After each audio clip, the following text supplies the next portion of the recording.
He arrived at Miami International Airport on what should have been one of the most important days of his career. A FIFA accreditation in his hand, a valid visa in his passport, years of elite refereeing behind him, every document in place, every requirement fulfilled. But within hours, none of it seemed to matter anymore. For 11 long hours, he was questioned. And the focus wasn't football. It wasn't the World Cup he had been selected for. It was something completely unrelated, allegations tied to a militant group he has never had any connection with.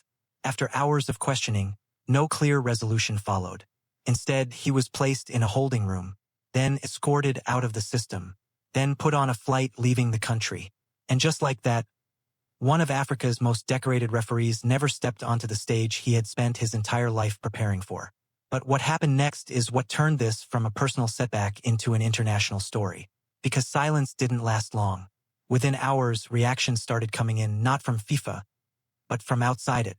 And one of the strongest responses came from Canada. In British Columbia, Premier David Ebie made a direct public statement. No vague wording, no diplomatic distance. He said the referee should be welcomed in Vancouver, not as sympathy, but as action. Then he added a line that instantly spread across global football circles. Let's have him referee in Vancouver. That sentence changed the tone of the entire conversation. Because it wasn't criticism. It was an offer backed by authority. In Toronto, Mayor Olivia Chow followed with her own statement. She said the decision to deny him entry did not reflect the values of fairness and opportunity that sport is supposed to represent. And then she went further. She confirmed she would formally write to FIFA to request that he be allowed to officiate matches in Toronto. Now the situation had escalated. It wasn't just opinion anymore. It was official pressure from host cities of the World Cup itself. Another Canadian political leader echoed the same message. The tone across the country was consistent. He had earned his place. And if one system failed to protect that, Canada would try to recognize it another way. But there was a major issue no statement could fix. FIFA's officiating system for the World Cup is fully centralized. All referees are placed into one global group, and that entire group is trained and managed from a single hub in Miami. Before any official can be assigned to matches anywhere in the tournament, whether in Canada, the United States, or Mexico, they must pass through that system. But because he was denied entry into the United States, he could not access the training hub. Without the hub, he could not join the officiating group. And without joining that group, he could not referee at the World Cup at all. No matter what Canada offered, no matter what letters were written, the system itself had already closed the door. While FIFA maintained that it had no control over immigration decisions, the football world outside began reacting in very different ways. UEFA moved quickly.